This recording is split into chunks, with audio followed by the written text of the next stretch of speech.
Hi everybody, we're about to start week 2. Woo!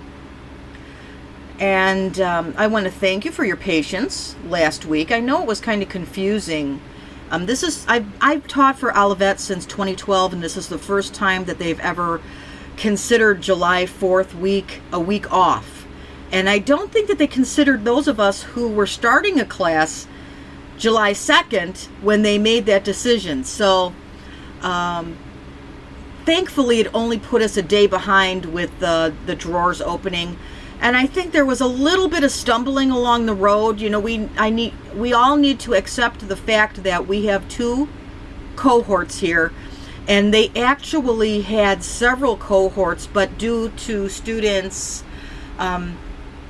course sizes, they combined a few, so we do have some members that were not in our previous Patho 1 course. So I want you to please make sure that you are helping to guide them. Every professor teaches things a little bit differently, has different expectations. You all must consider too that you have been working with, most of you have been working with these group members for 6 weeks. So in a 6-week period of time, you have been able to build relationships that these other members may not have had an opportunity to build with you. So please reach out to members that may need help. Also, I think we've had a little bit of stumbling with people missing steps and maybe not reading emails. This is an intensive course. Those who have been with me in the past, I make a point of letting you know that Patho 1 and 2 are probably 2 of the most difficult courses that you will take as you move forward toward becoming nurse practitioners. This is the type of coursework that you need to check your emails daily. It's not something that you can look at once or twice a week, or you will not make it. You've got to keep up to date. You have to have your work completed, and you need to work in a collaborative manner. I expect all members of the groups to participate completely and have their assignment done in a timely manner and turned in when it's expected. I expect high caliber of work from my students, and I am willing to do whatever I can to help you be successful, because you all have made it through Patho 1, and you know Patho 1 was really, really difficult.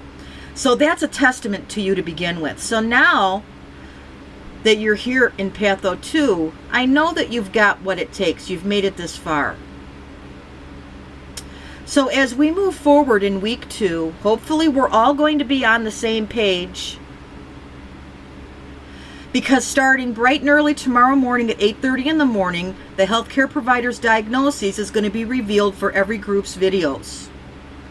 Group members will compare their diagnosis with that of the healthcare provider's diagnosis and discuss discrepancies. Group members will work collaboratively to prepare a group treatment plan, posting for the healthcare provider's diagnosis, including these 4 points. I expect these to be complete out of the box. You are the provider. This is a big transition. You are going from a registered nurse who takes orders and follows treatment plans to a family nurse practitioner that gives orders and develops treatment plans. It's a huge responsibility, and it's something that you need to accommodate to right now in Patho 2. I strongly, strongly encourage you to use a program that you can allow me to look in on your work. Google Docs has been very successful. If you put me in on that group, and my Gmail, you can get me in my Gmail is adwaldron36@gmail.com. You might be able to find me under Professor DeMito@gmail.com also. Either one of those Gmails will work. I want to give you the tools that you need to be successful as you move forward, not only in this program, but in your careers.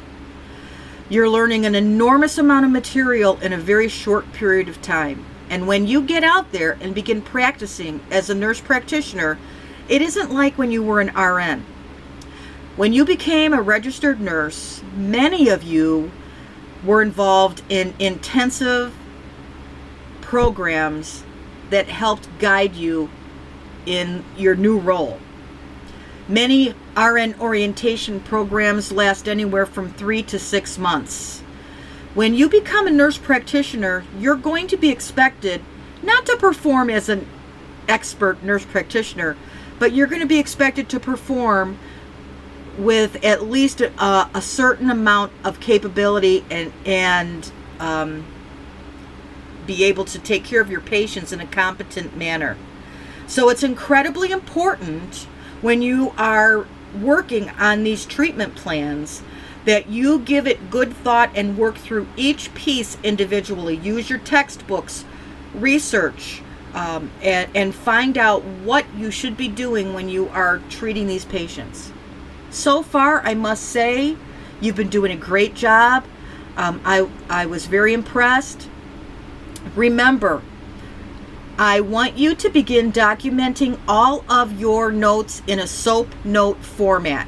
So you're going to start out all notes with your chief complaint, your history of present illness, and your subjective data, which includes past medical history, past surgical history, family history, social status, immunizations, medications, and allergies.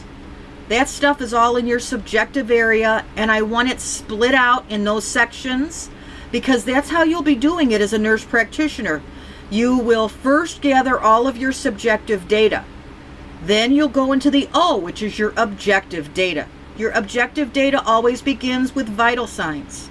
What is the 5th vital sign? Pain. So you're always going to document on pain. Then you're going to go through the systems. I also forgot in your subjective section is the review of systems is piece of that also.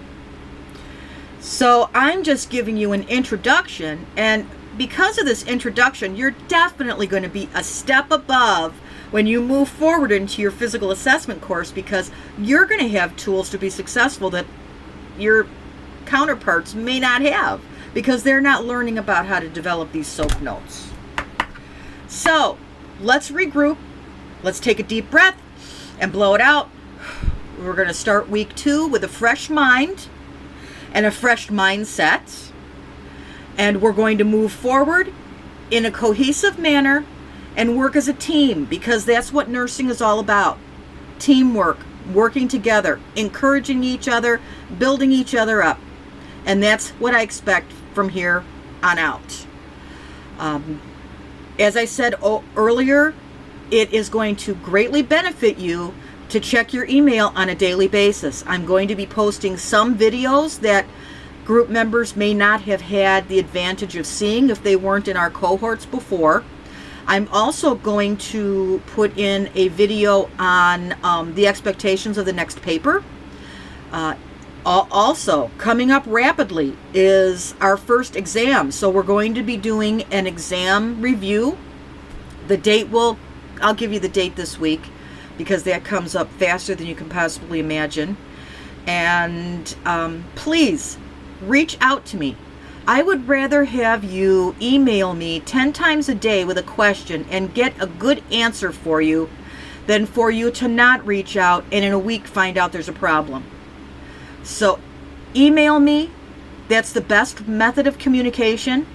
If I do not respond to your email within 2 hours, please email me again. If again I do not respond, I want you to text me. When you text me, please make sure that you have noted your cohort, your course and cohort, and we'll move forward to getting you on the path that you need for success. So I want you to have a great rest of your week, and I will be waiting to hear from you.